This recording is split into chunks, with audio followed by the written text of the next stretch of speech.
Greetings, everyone. I'm here with an exciting update to a story I shared previously. For those who missed it, I'll include a link to the original post. Additionally, I've created a playlist containing both videos for seamless viewing. I hope you find this update engaging and enjoy watching the videos. Occasionally, entities from realms beyond our own find unconventional methods to reach out. They might utilize a Ouija board, infiltrate dreams, or even channel their messages through unsuspecting intermediaries. Each entity possesses its distinct style and preferences. In Jack's case, the entity chose to communicate via his computer screen. One evening, while engrossed in a game of solitaire, Jack's internet connection faltered, as it often did. Amidst the frustration of his unstable service, the screen transformed into darkness, adorned with crimson text. "Hi, Jack. I require your assistance. You possess unique qualities, and I trust you'll aid me in my endeavor," the message read. Caught off guard, Jack hesitated, the blinking router light mocking his uncertainty. Was this some elaborate prank? He pondered, his skepticism lingering. Yet the message persisted, reassuring him of the simplicity and significance of the task at hand. Fearing the unknown, Jack severed the internet connection, but the entity persisted, imploring him to relocate a potted plant by the elevator the following morning, ensuring solitude at 8:17 a.m. Confounded yet intrigued, Jack found himself torn between skepticism and curiosity. As dawn broke, his apprehension morphed into resolve. He reasoned that complying couldn't hurt.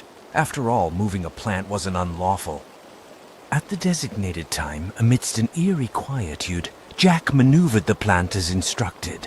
Observing the unchanged surroundings, he awaited a revelation, a sign of the entity's presence. Yet the mundane rhythm of the morning prevailed. Disappointed but relieved, Jack proceeded with his day, the enigmatic encounter fading into the realm of uncertainty. If you were to ask Jack's colleagues to characterize him, they'd likely use terms such as courteous, reserved, respectful, and capable. However, these descriptors only scratched the surface of the truth about Jack. He harbored a general disinterest in most people. It wasn't that he disliked them outright, rather, he lacked the inclination to forge friendships or delve into personal connections, with one notable exception, Ellie, a co-worker who sat a couple of booths away. She piqued Jack's curiosity with her radiant smile, blonde locks, and graceful demeanor. Despite his past failures in romantic endeavors, Jack found himself drawn to her and gradually got to know her through their daily encounters near the coffee station. Their brief chats expanded from mere pleasantries to more meaningful conversations, leaving Jack pleasantly surprised by Ellie's genuine fondness for him. One morning, as they exchanged greetings and Ellie recounted her stormy night, the elevator doors behind them parted to reveal their boss, James Bentley, his voice carrying complaints about a twisted ankle sustained from an encounter with a potted plant in the lobby. Concerned for James, but also feeling culpable for the mishap, Jack withdrew from Ellie's cubicle, weighed down by guilt. However, he reasoned that James would recover and life would resume its course. Later at home, Jack powered up his computer only to be greeted by an unexpected message on the screen, inquiring about his day. Bewildered yet intrigued, Jack was urged to await further revelations, reassured that his actions would be rewarded. Despite his apprehension, Jack couldn't suppress his curiosity, eagerly anticipating what the next day would bring.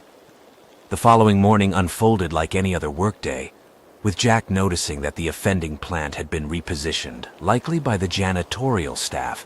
James, albeit nursing a sore leg, persevered through his meetings, only seeking medical attention later in the day. Unexpectedly, he enlisted Ellie's help to visit the doctor, a request she readily accepted, leaving Jack feeling unexpectedly isolated in her absence. Minutes later, the office was jolted by a deafening crash, followed by the screech of brakes and the clamor of metal colliding. Rushing to the windows, the staff observed an alarming scene below. An 18-wheeler had collided with a car, prompting anxious queries about its owner's identity, particularly from those who knew James's vehicle. "It's difficult to see from here," someone muttered, their voice trembling with shock. The horrifying reality of the situation hit Jack like a sledgehammer. No, no, no, he thought frantically, refusing to accept the unfolding tragedy. Quivering with dread, he raced to the elevator alongside other stunned colleagues, some of whom were already in tears. As they converged with the growing crowd around the accident scene, distant wails of emergency sirens pierced the air. Peering through the onlookers, Jack's heart sank at the sight of an 18-wheeler wedged against James's car, its driver sprawled motionless on the pavement. James, bloodied but conscious, sat in the passenger seat, his expression a mixture of shock and disbelief. Jack's eyes then fell upon Ellie's crushed side of the vehicle, her once vibrant presence now reduced to a lifeless form amidst the wreckage. Tears, cries, and the blaring of sirens engulfed him, amplifying his sense of despair. Without returning to the office, Jack fled to his car and drove home, consumed by a turbulent storm of anger and sorrow. Once home, he hesitated before his computer, apprehensive of what revelations awaited him. Was he truly responsible for Ellie's tragic fate? With a trembling hand, he powered on the screen, bracing himself for the truth. A familiar message appeared, offering reassurance amidst his turmoil. Yet its blunt assessment of his feelings for Ellie stung, challenging his perceptions and dredging up unwelcome truths about their relationship. Despite his initial resistance, Jack couldn't deny the uncomfortable validity in the words on the screen. The revelation left him reeling, his emotions oscillating between fury and confusion. Sleep eluded him that night, leaving him uncertain about facing work the following day. However, the enigmatic promise of unfinished business kindled a spark of curiosity within him, tempering his resolve. At the office, grief hung heavy in the air, with counselors on hand to offer solace to distraught colleagues. News of James's condition, lingering in a coma, cast a somber pall over the proceedings. Amidst the melancholy, Diego Salbarra, the unit's head, approached Jack with a proposition both unexpected and tantalizing.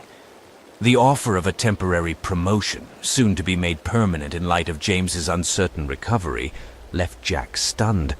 Diego's urgency regarding the continuation of the crucial Lancaster project underscored the gravity of the situation. Tentatively, Jack accepted the offer, his emotions a tumultuous whirlwind as he processed the sudden shift in his fortunes. Leaving work that day, Jack grappled with a maelstrom of conflicting emotions, his thoughts swirling in a haze of uncertainty. A detour to an electronics store resulted in the purchase of a new monitor, a symbolic gesture marking a fresh beginning. Returning home, he powered on his computer, greeted once again by the cryptic message on the screen. Amidst the tumult of his inner turmoil, a sense of cautious optimism flickered within Jack, mingling with the profound weight of the choices that lay ahead. Jack, I owe you an introduction. I am the Seer. As I've mentioned, I possess the gift of foresight, glimpsing both what will be and what could be. It's a potent ability, yet one that lacks tangible influence. I am devoid of a physical form, stripped from me long ago.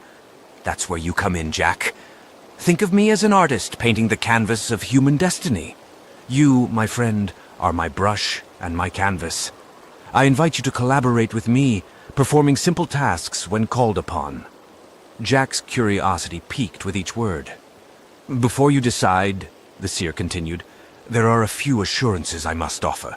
Firstly, I vow never to deceive you. Secondly, I will never task you with anything inherently wrong or illegal.